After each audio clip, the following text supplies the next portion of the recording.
नमस्कार विद्यार्थियों, आज हम पढ़ेंगे कर्म कारक द्वितीया विभक्ति।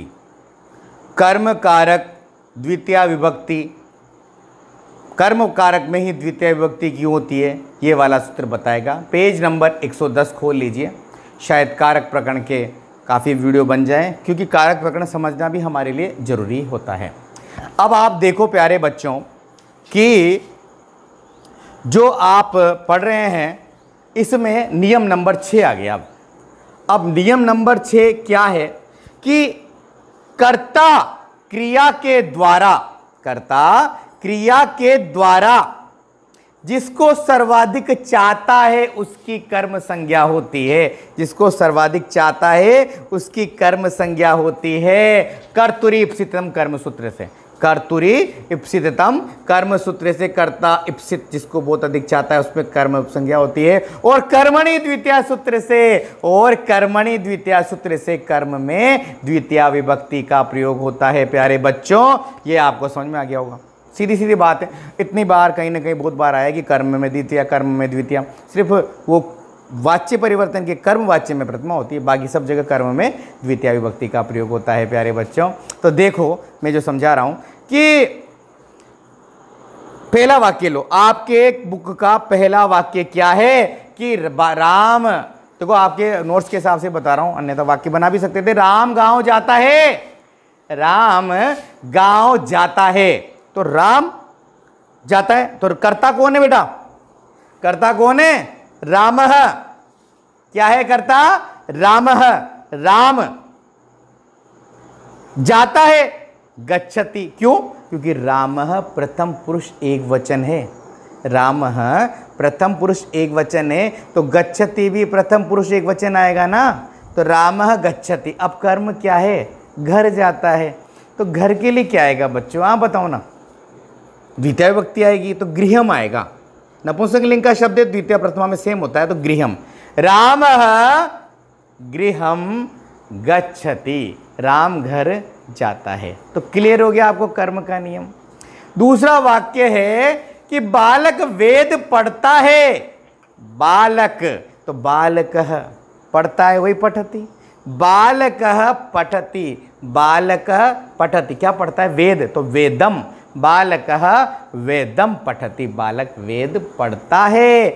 हम सब नाटक देखेंगे। हम सब नाटक, हम सबको संस्कृत में क्या बोलते? वयम। हम सब नाटकम, नाटक द्रक्ष्याम। वयम उत्तम पुरुष बहुवचन। पठामि पठाव पठाम, द्रक्ष्यामि द्रक्ष्यावः द्रक्ष्यामः। वयम नाटकम द्रक्ष्यामः। हम सब नाटक देखेंगे। हम सब नाटक देखेंगे। हो गया क्लियर? अब देखो इसके बाद वाला वाक्य, साधु ने तपस्या की। साधु ने क्या की? अकरोत की, एक वचन है, अकरोत की भूतकाल अर्थ में। अब क्या की? तपस्या को विभक्ति तपस्याम। साधु तपस्याम अकरोत। साधु ने तपस्या की। नेक्स्ट वीडियो देखो, नेक्स्ट वाला देखो। संदीप सत्य बोले। संदीपः बोले माने वदेत। बोले, बोलना चाहिए, वो वाली बात है। संदीपः वदेत, क्या? सत्यम। द्वितीय विभक्ति कर्म है ना। संदीपः सत्यम वदेत, सत्य बोले। अब आप नियम समझना। यहां पर कर्ता राम अपनी क्रिया जाने की गच्छति के द्वारा गांव जाना चाहता है, अतः गांव शब्द कर्म है और अतः क्या है? द्वितीय विभक्ति का प्रयोग हुआ है। इसके अलावा भी वेद, नाटक, तपस्या और सत्यम। वेदम नाटकम तपस्याम और सत्यम में भी कर्म है, अतः द्वितीय विभक्ति का प्रयोग होगा। अब आपको समझ में आया? ये आपका पेज नंबर 110 पे लिखे हुए, पेज नंबर 110 में लिखे हुए वाक्य हैं। फिर भी मैं एक नया वाक्य, चलो कुछ भी बोलो आप, कुछ भी, कि हम सब पुस्तक पढ़ेंगे। हम सबको संस्कृत में क्या बोलते हैं? वयम। पुस्तक तो पुस्तकम, पुस्तकानि भी कर सकते हो क्योंकि बहुत सारे हैं। तो वयम पुस्तकम, अब पढ़ेंगे भविष्य काल। पठिष्यति पठिष्यत पठिष्यन्ति पठिष्यसि पठिष्यत पठिष्यत पठिष्यामि पठिष्याव पठिष्यामः। उत्तम पुरुष बहुवचन पठिष्यामः। वयम पुस्तकम पठिष्यामः या पुस्तकानि पठिष्यामः, हम सब पुस्तक पढ़ेंगे। तो ये है पेज नंबर 110।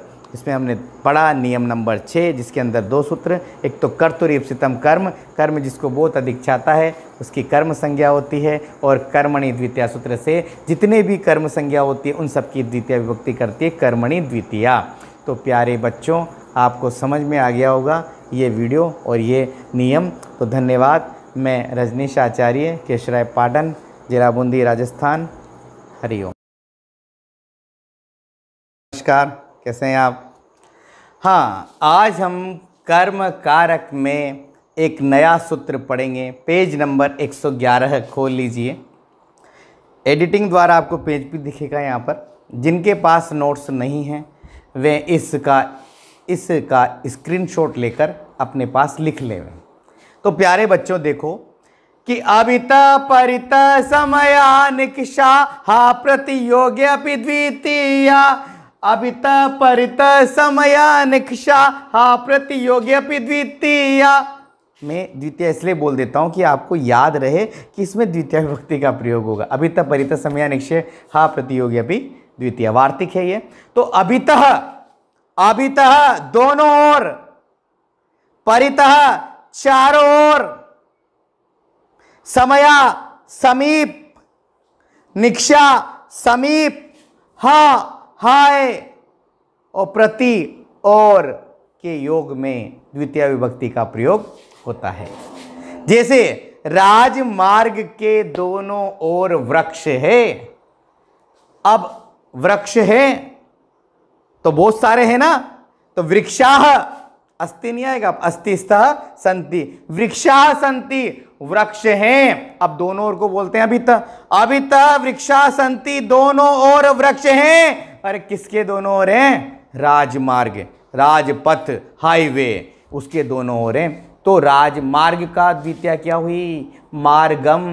राजमार्गम अभितः वृक्षाः सन्ति, राजमार्ग के दोनों ओर वृक्ष हैं। हो गया क्लियर? अगर वहां विभक्ति और कारण में पूछ लिया जाए तो आप लिख देंगे यहां पर राजमार्ग शब्द में द्वितीय विभक्ति का प्रयोग हुआ है, क्योंकि अभितः के योग में अभिपद, अभित उपपदे उसके योग में राजमार्ग के दोनों ओर होने के कारण राजमार्ग में द्वितीय विभक्ति का प्रयोग हुआ है। क्लियर? या फिर या राजमार्गस्य होता तो आप उसका अशुद्धि संशोधन करके राजमार्गम कर देते। ये 2 बातें आई ना समझ में? ठीक है। अगला देखो, गांव के चारों ओर खेत हैं। अब गांव है, गांव के चारों ओर 10, 20, 15 खेत होते हैं सबके अलग अलग। तो गांव के चारों ओर खेत हैं। अब खेत तो एक थोड़ी ज़्यादा है ना। क्षेत्रम क्षेत्रे क्षेत्राणि, क्षेत्राणि, फिर संति लिख दो क्योंकि बहुत सारे हैं ना। क्षेत्राणि संति, क्षेत्र हैं। अब चारों ओर है ना, परितः, चारों ओर, क्रम से ही वाक्य बता रहा हूं मैं। परितः क्षेत्राणि संति, चारों ओर खेत हैं। अब किसके चारों ओर? गांव के, गांव के। तो ग्रामम, क्योंकि परितः के योग में गांव में द्वितीय विभक्ति है। ग्रामम परितः क्षेत्राणि संति, ग्रामम परितः क्षेत्राणि संति, ये है। अगर वहां पर ग्रामम में अंडरलाइन हो तो आप लिखोगे यहां पर ग्रामम शब्द में द्वितीय विभक्ति का प्रयोग हुआ है, क्योंकि परितः के योग में द्वितीय विभक्ति का प्रयोग होता है, ऐसा। तीसरा है विद्यालय के समीप में देवालय है। हमारे विद्यालय में तो भीतर ही है, तो विद्यालय के समीप में देवालय है। अब बताओ कैसे? तो अब पहली बात तो देवालय, मंदिरम भी लिख सकते हैं अपन, तो देवालय लिखते हैं। देवालयः अस्ति, एक ही मंदिर होगा ना। देवालयः अस्ति। अब समीप के लिए समया भी लिख सकते हैं और निक्षा भी लिख सकते हैं। समया लिख देते हैं, समया देवालय अस्ति, समीप में देवालय। अब किसके समीप में? विद्यालय के। तो विद्यालयम समया या फिर निक्षा देवालय अस्ति। तो विद्यालय में क्यों आई द्वितीया? समया और निक्षा के कारण। ये भी क्लियर हो गया होगा। अब दुर्जन, खेत तो अपन दुर्जन के लिए करेंगे ना। तो हाँ दुर्जनम, दुर्जनों के लिए खेत है। तो दुर्जनम में द्वितीया क्यों आई? हाँ के योग में। और एक आखिरी है छात्र विद्यालय की ओर जाते हैं। छात्र तो विद्यालय की ओर ही जाएंगे। है ना। तो छात्र विद्यालय की ओर जाते हैं, तो छात्र जाते हैं, पहले तो बनाओ, एक छात्र होगा तो छात्रः गच्छति। अब छात्र जाते हैं बहुवचन टाइप बोला, छात्राः गच्छन्ति, छात्र जाते हैं, छात्र जाते हैं। किस तरह की ओर जाते हैं? विद्यालयम प्रति, प्रति के योग में विद्यालय में कौन सी विभक्ति है? द्वितीया।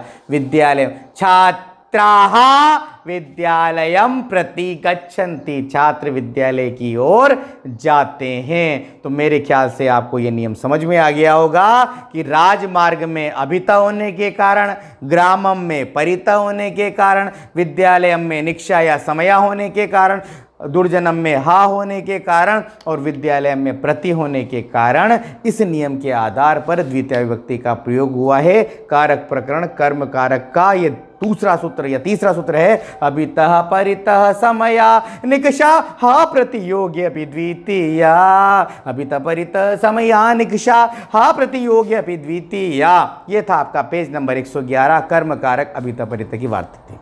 तो धन्यवाद प्यारे बच्चों, मैं रजनीश आचार्य, केशराय पाटन, जिला बूंदी, राजस्थान। हरिओम। मास्क जरूर लगाएं, 2 गज की दूरी अपनाएं। नमस्कार विद्यार्थियों, आज हम पढ़ेंगे कर्म कारक में ही एक नया सूत्र, अंतरा अंतरेण युक्ते द्वितीया।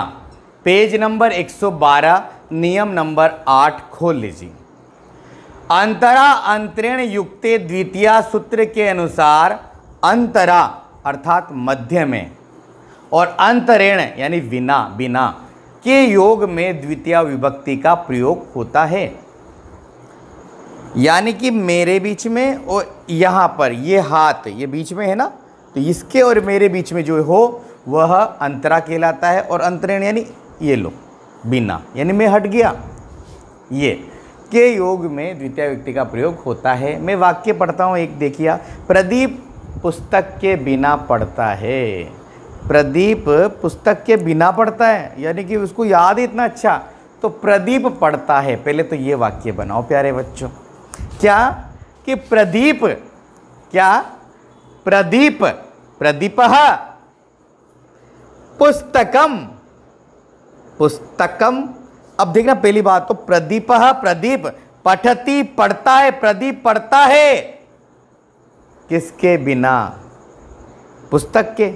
अब पुस्तक के बिना पढ़ता है तो बिना की योग में यानी कि अंतरेण लिखेंगे हम बिना के लिए। अंतरेण की योग में क्या आएगा? द्वितीया, और द्वितीया में क्या है? पुस्तकम। तो क्या बनेगा? प्रदीपः पुस्तकम अंतरेण पठति, प्रदीप पुस्तक के बिना पढ़ता है। ठीक है बच्चों, तो ये था। अब अगला देखो, यानी कि अब अगला जो नियम है वो है आपका राम और श्याम के बीच में, राम और श्याम के बीच में देवदत्त है। राम और श्याम के बीच, रामः श्यामः च, राम और श्याम के बीच में बोलते अंतरा। क्या बोलते हैं? अंतरा। रामः श्यामः, अब राम श्याम के बीच है ना, तो देखो रामः श्याम तो करता ही नहीं क्योंकि अब नियम तो हमको अंतरा वाला पढ़ना है। तो रामम श्यामम च अंतरा, राम और श्याम के बीच में देवदत्तः अस्ति, देवदत्त है यानी देवदत्त है। अब देखना थोड़ा सा गलत था कि रामः नहीं, रामम और श्यामम तृतीया आएगी ना, क्योंकि बीच में किसके है वो? रामम और श्यामम। तो रामम श्यामम च देवदत्तः अस्ति, देवदत्त है। तो यहाँ पर राम और श्याम के बीच में देवदत्त है, अतः राम और श्याम में द्वितीय विभक्ति का प्रयोग हुआ है क्योंकि अंतरा का प्रयोग हुआ है। और अंतरेण के योग में जो पूर्व वाले वाक्य में पुस्तकम में द्वितीय विभक्ति का प्रयोग अंतरेण के कारण हुआ है। तो मेरे ख्याल से ये नियम आपको समझ में आ गया होगा। क्या?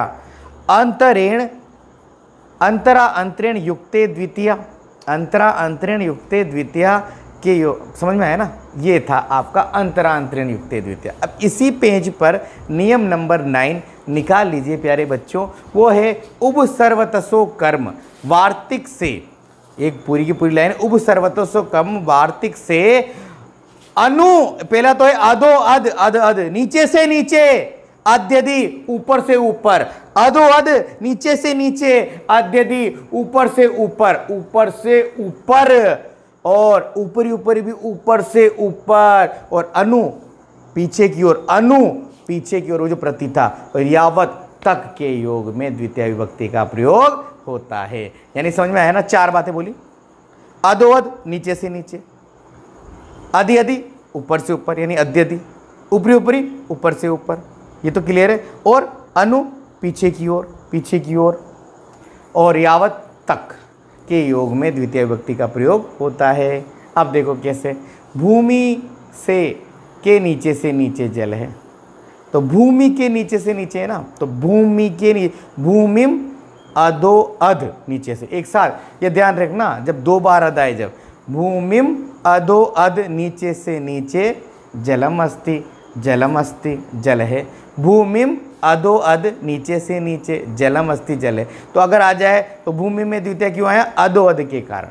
अगला है संसार के ऊपर से ऊपर हरि है, भगवान विष्णु है, संसारम अध्यधि ऊपर से ऊपर हरि, हरि अस्ति है, लोकम यानी संसारम, लोकम अध्यधि ऊपर से ऊपर हरि अस्ति, हरि है, हरिह अस्ति हरि है।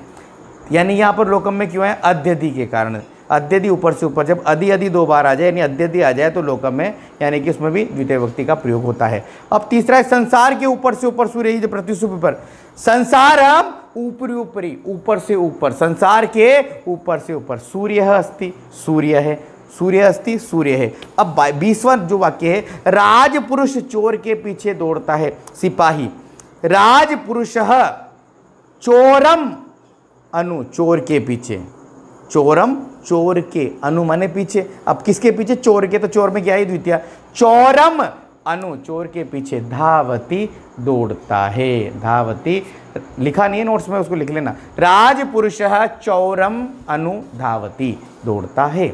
अगला है गणेश वन तक जाता है, गणेशः वनम यावत, वन तक, वनम यावत वन तक गच्छति जाता है, तो किसके लिए, वन तक, गणेशः वनम यावत वन तक जाता है। तो यहाँ पर यावत होने के कारण वन में भी कौन सी विभक्ति आई, द्वितीय विभक्ति का प्रयोग हुआ है। तो आपको समझ में आया ना प्यारे बच्चों, ये जो आपके जो वाक्य है ना, ये वाला जो उपसर्वतसो कर्म, इसमें क्या है, अगर अधोअध आया नीचे से नीचे तो हमने क्या करा, भूमि में द्वितीय कर दी, जब अध्यधि ऊपर से ऊपर आया तो हमने लोकम में द्वितीय कर दी, जब ऊपरी ऊपरी आया तो भी लोकम में ऊपर कर दिया, राजपुरुष चोर के पीछे जोड़ रहा है तो चोर चोर में कर दी, और एक वनम यावत वन तक है तो इसमें भी हमने द्वितीय कर दी। तो बच्चों ये अच्छी प्रकार से पढ़िएगा, और ये मैं इस पेज को मैं स्क्रीन पे ला दूंगा। तो ठीक है प्यारे बच्चों, ये आ चुका।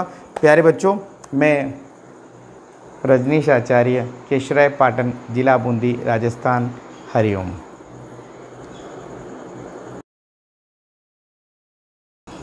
नमस्कार विद्यार्थियों, आज हम पढ़ेंगे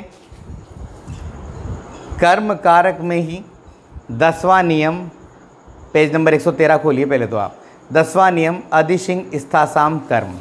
अधिशिंग स्थासाम कर्म सूत्र के आधार पर अधि उपसर्ग पूर्वक शिंग स्था आस, अधि उपसर्ग पूर्वक शिंग स्था आस आ जावे धातु के प्रयोग में, तो उसका जो आधार होता है, उसको सप्तमी आधार में कर्म संज्ञा होती है, कर्म संज्ञा का प्रयोग होता है।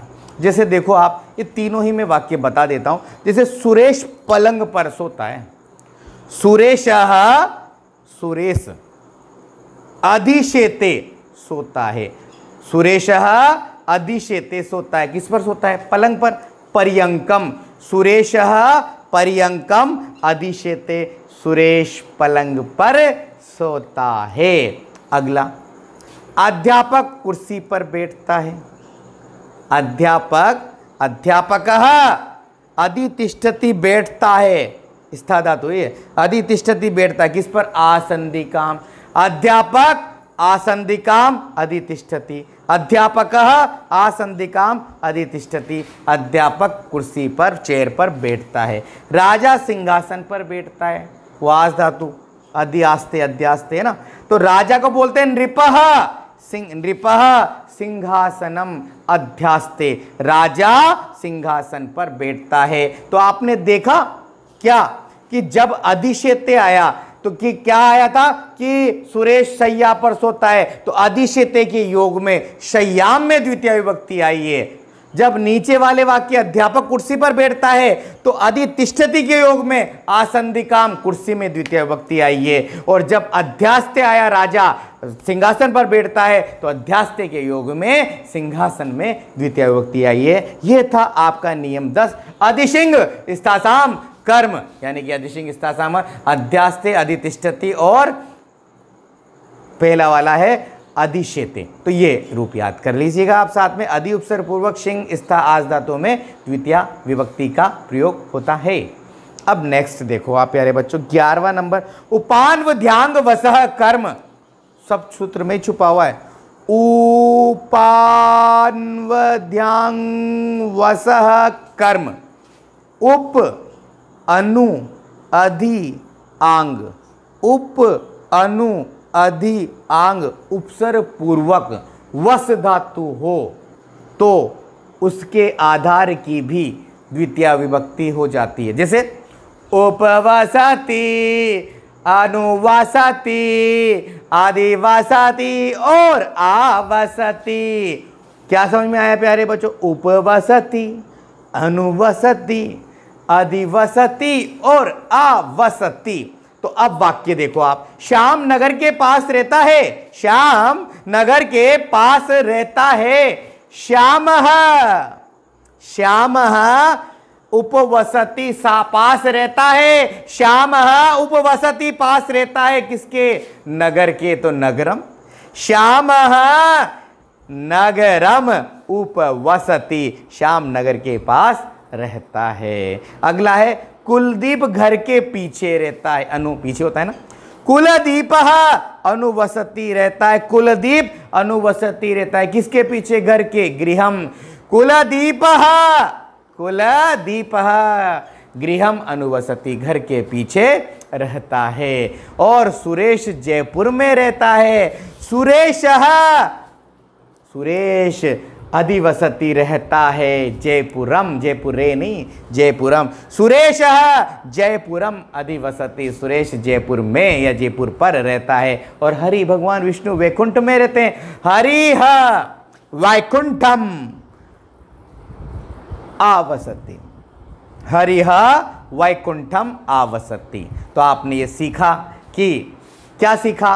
उपवसति आया तो नगरम में द्वितीय, अनुवसति आया तो गृहम में द्वितीय, अधिवसति आया तो जयपुरम में द्वितीय और आवसति आया तो वैकुंठम में द्वितीय। तो आप ये समझ गए होंगे उप, अनु, अधि और आ उपसर्ग पूर्वक वस धातु की के आधार की कर्म संज्ञा यानी द्वितीय विभक्ति का प्रयोग होता है। उपवसति, अनुवसति, अधिवसति, आवसति।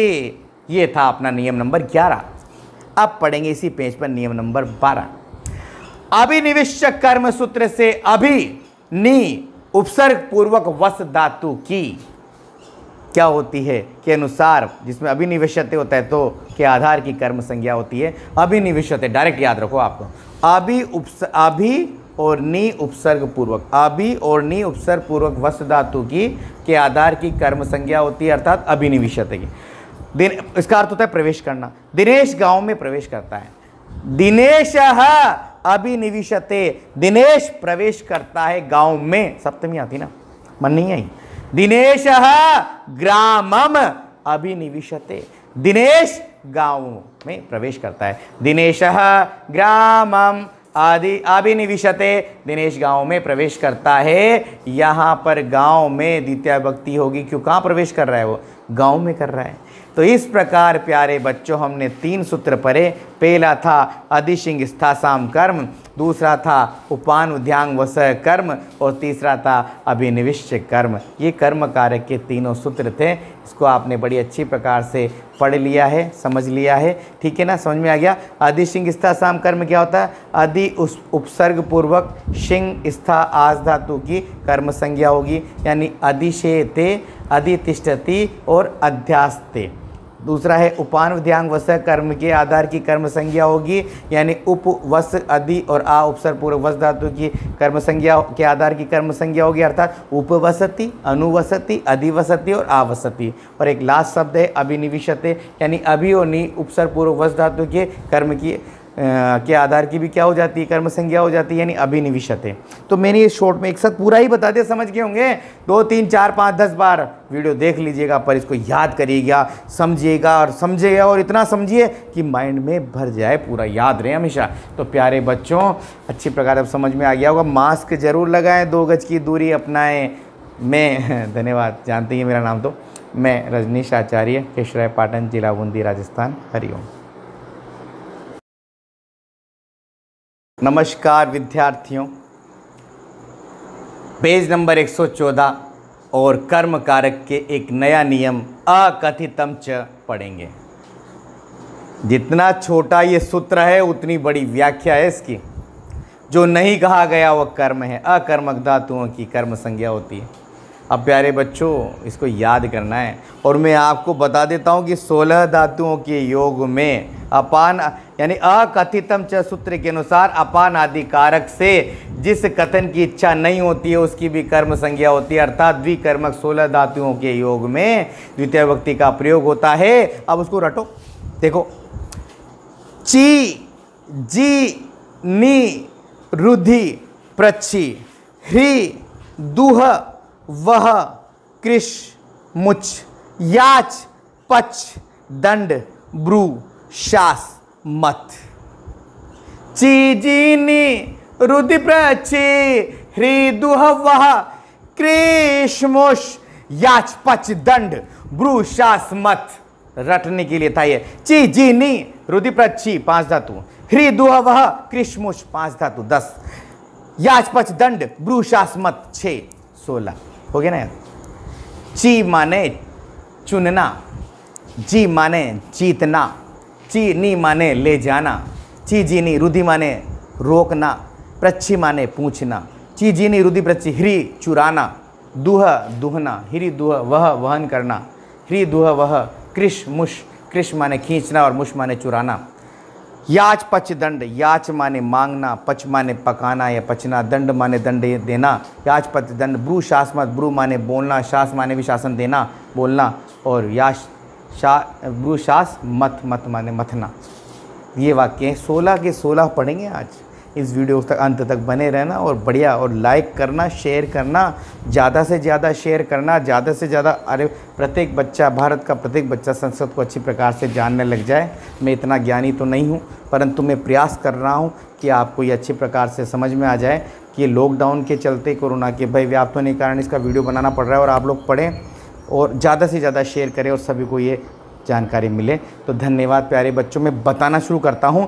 पहला, माली लता से पुष्प चुनता है। अब देख लो, मैं वाक्य वही बोलूँगा जो आपके नोट्स के हैं, जो आपको वहाँ भी समझ में आ जाए। माली लता से पुष्प चुनता है।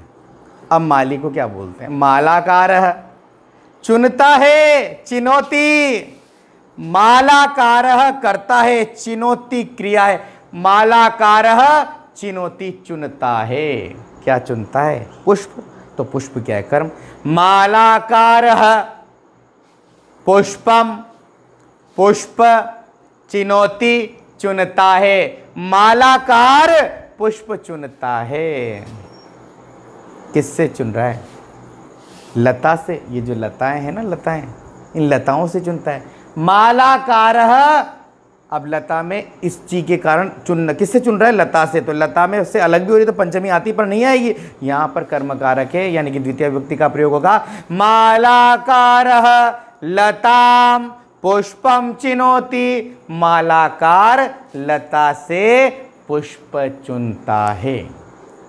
मालाकार यानी माली लता से पुष्प चुनता है। समझ में आया?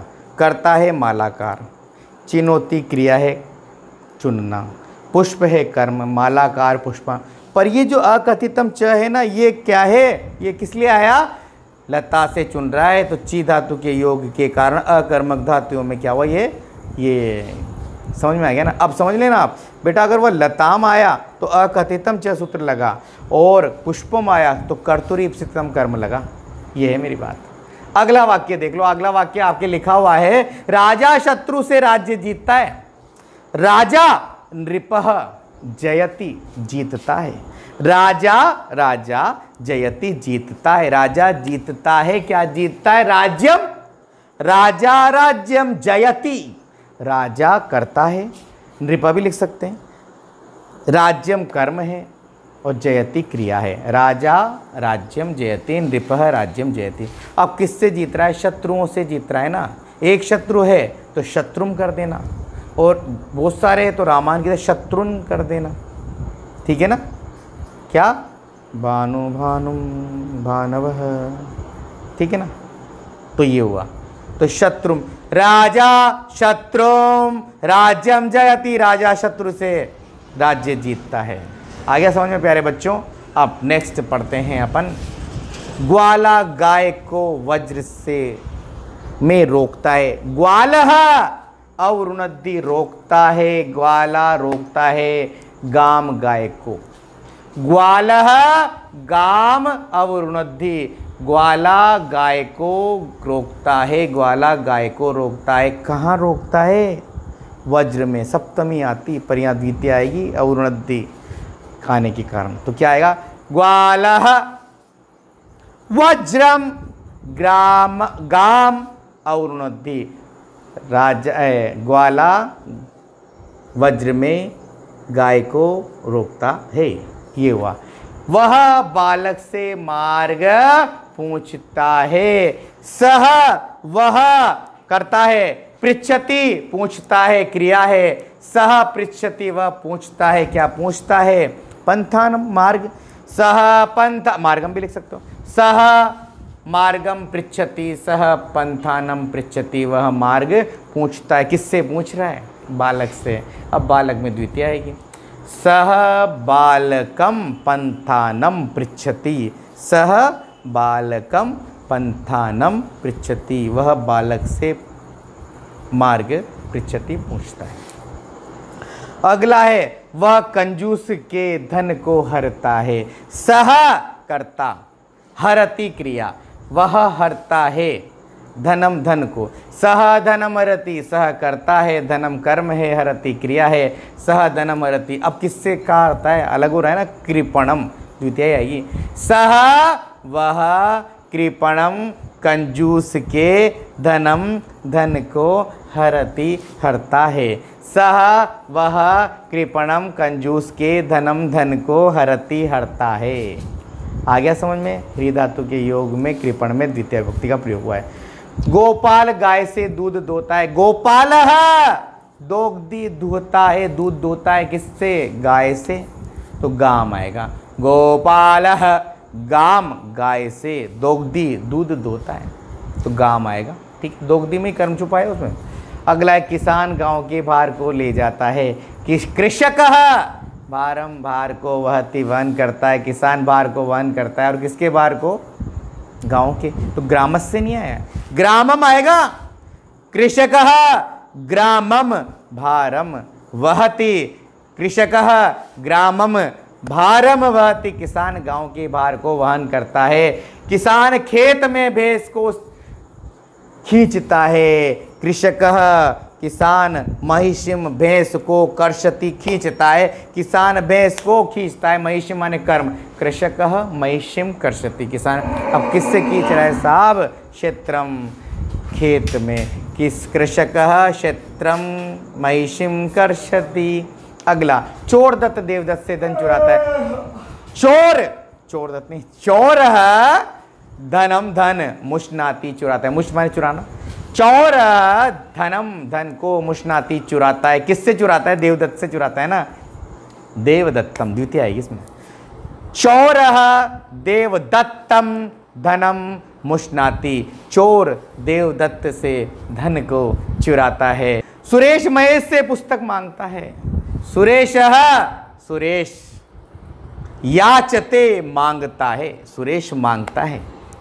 पुस्तक। सुरेशः कर्ता याचते क्रिया पुस्तकम कर्म। सुरेशः पुस्तकम याचते, सुरेश पुस्तक मांगता है। सुरेश पुस्तकम पुस्तक याचते मांगता है कि किससे मांग रहा है? महेश से मांग रहा है। तो महेश में कौन सी विभक्ति आई?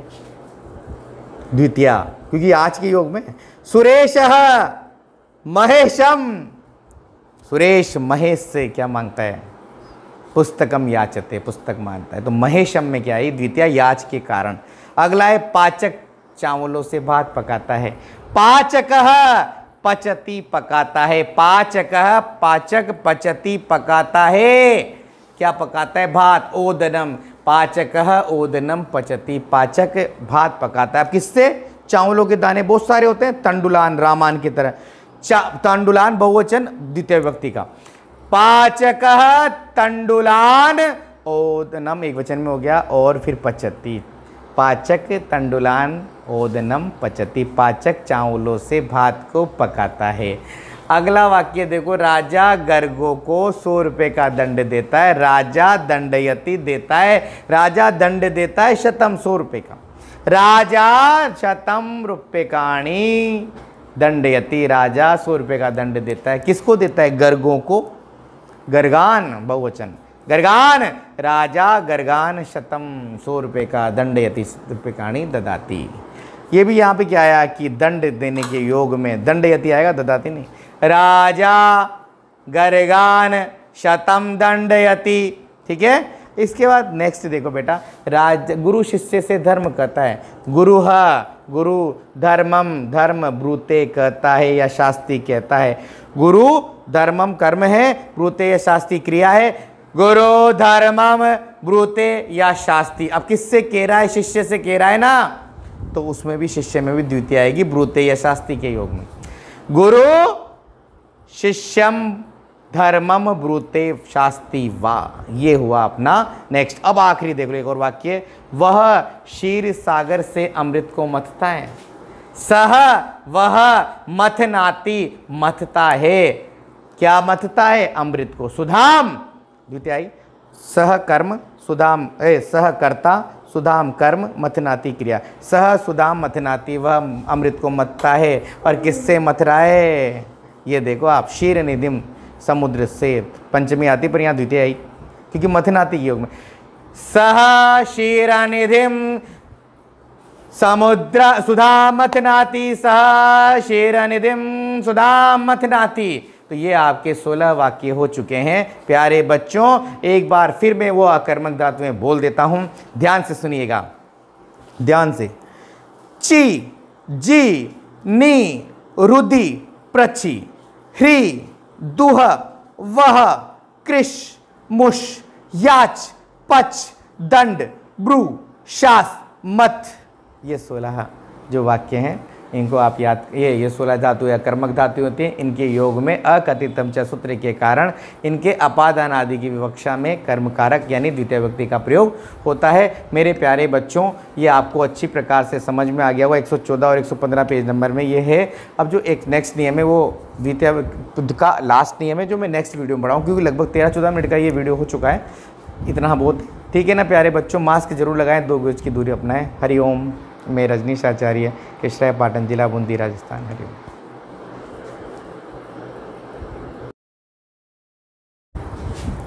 नमस्कार विद्यार्थियों, आज हम पढ़ेंगे पेज नंबर 115 में नियम नंबर 14 कर्म कारक द्वितीय व्यक्ति का अंतिम नियम, कक्षा 10 के पाठ्यक्रम अनुसार।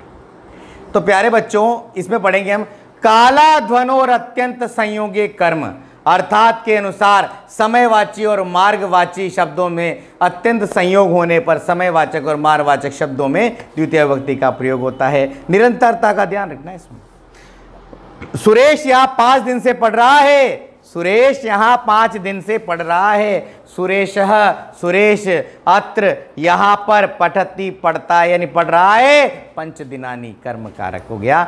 सुरेशः अत्र 5 दिनानी पठती, 5 दिनों से पढ़ रहा है। तो 5 दिनानी क्या है? समयवाचक शब्द है। मोहन लगातार महीने भर से पढ़ता है। मोहनः मासम, महीने भर से अदिते पढ़ता है या पढ़ रहा है। तो यहाँ मासम भी क्या है? द्वितीय है। तो ये वाली बात यार, नदी कोस भर लगातार टेढ़ी है, नदी क्रोशम कुटिलाहा अस्ति, नदी क्रोशम ये भी क्या है समझ रहे हो आप, मार्गवाची है, नदी क्रोशम कुटिलाहा अस्ति, और एक है प्रदीप लगातार 1 योजन तक पढ़ता है, प्रदीपः योजनम पठति, प्रदीप योजन भर तक पढ़ रहा है, ये भी क्या है मार्गवाची शब्द है। तो आप समझ गए पंच दिनानी और मासम तो समयवाची है और क्रोशम और योजनम मार्गवाची है। तो इस प्रकार हमने जाना कि काला ध्वनोर अत्यंत संयोगी कर्म सूत्र से मार्गवाची और समयवाची शब्द के योग का द्वितीय व्यक्ति का प्रयोग होता है कर्म कारक से, परंतु इसमें निरंतरता बनी रहती है, लगातार क्रिया बनी रहती है। जैसे क्या था पहला, सुरेश अत्र पंच दिनानि पठति, मोहन मासम अदिते, नदी क्रोशम कुटिला अस्ति, और प्रदीपः योजनम भवति पठति, प्रदीपः योजनम पठति। तो ये था हमारा जो अंतिम वीडियो इस कारक प्रकरण के कर्म कारक द्वितीय विभक्ति के अंतर्गत पेज नंबर 115 पूर्ण हो चुका है। प्यारे बच्चों, इस कारक के वीडियो को बहुत अच्छी प्रकार से देखिए। यह बेस होता है संस्कृत का, यह बेस है कि आप इससे ही संस्कृत की आगे की सीढ़ियों को आप प्राप्त कर सकते, पार कर पाएंगे। और इनको अच्छी प्रकार से देखें, समझ में नहीं आता है तो आप और आसानी से देखें। और ये जो वीडियो बनाए यूट्यूब पर भी है, तो आप इसको क्या करेंगे, यूट्यूब पर देखें, लाइक करें, शेयर करें, सब्सक्राइब करें और अन्य को भी शेयर करें, उससे क्या है उनको भी प्राप्त हो। और फिर भी यदि कोई कमी रह जाती है तो आप मुझे बताएं। ठीक है, धन्यवाद। मैं रजनीश आचार्य, केशराय पाटन, जिला बूंदी, राजस्थान। हरिओम।